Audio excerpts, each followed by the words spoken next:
wanaitwa kikundi cha Mnyamwezi na Sondela ambao ni wanufaika wa 10% ya mkopo ya Dr. Samia Suluhu Hassan ambao wamejitolea kwa nguvu zote kuja kufanya usafi leo, ikiwa ni kuelekea maadhimisho ya siku ya mwanamke duniani ambayo kilele chake itakuwa ni kesho tarehe 8 mwezi wa 3 mwaka 2026.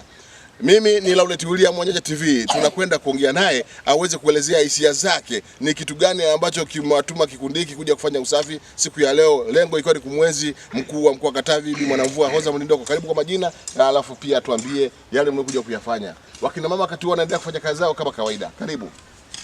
Nakushikia mama. Kwa majina naitwa Grace John, niko hapa kwenye kushirikiana na sikukuu ya Nina Amos. Nimeshirikiana na mama wenzangu kiwa hapa zahanati.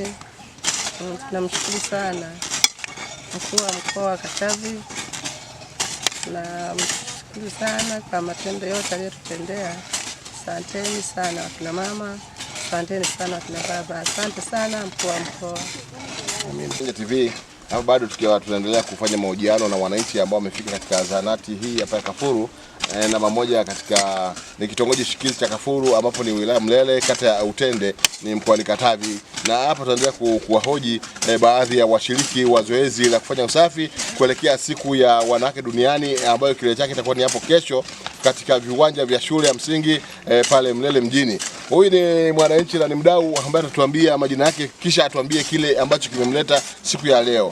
Yeye kama mama anazungumziaje siku ya kesho kwa ajili ya wanawake duniani? Karibu kwa majina. Kwa majina naitwa Mwasi Makindi. Tumefurahi sana kuona wakina mama wanafanya usafi kwenye zahanati yetu. Mimi naitwa Ana Francis John, nakaa namba 1. Ninao furaha kubwa sana kushirikiana na wanawake wenzangu wa kikundi cha Mnyamwezi na kikundi mbalimbali. John natokea namba 1 Katavi hapa. Tunao furaha kubwa na wanawake wenzangu kushirikiana sherehe ya kesho ya wanawake duniani. Tunao furaha kubwa, sherehe kubwa kushirikiana duniani. Tunamuunga mkono